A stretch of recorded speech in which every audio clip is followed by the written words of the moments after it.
ఆత్మీయుడైన తండ్రి దగ్గర పెరిగే పిల్లలు ఆత్మీయులు అవుతారా, శరీరానుసారులు అవుతారా? కొంతమంది కుటుంబాల్లో తల్లిదండ్రులు ఆత్మీయంగా ఉన్న దారి తప్పిన పిల్లలు ఉన్నారు. అయితే నేను ఒకటంట, తల్లి తండ్రి ఆత్మీయులైతే 75% పిల్లలు ఆత్మీయులు అవటానికి దేవుడు కృప చూపిస్తాడు.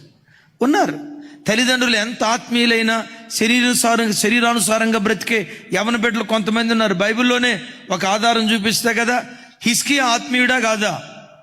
ఆత్మీయుడు కాదండి, మంచి ఆత్మీయుడు, చాలా మంచి ఆత్మీయుడు. అంత గొప్ప ఆత్మీయుడి కడుపున భ్రష్ట కుమారుడు మనష్షే. తెలుసా? భ్రష్ట కుమారుడు మనష్షే.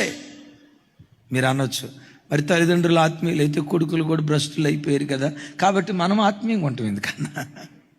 నా పిల్లలు ఎలా ఉన్నా, నువ్వు చనిపోయిన తర్వాత అయినా నీ ఆత్మీయత నీ పిల్లల మీద పనిచేస్తుంది.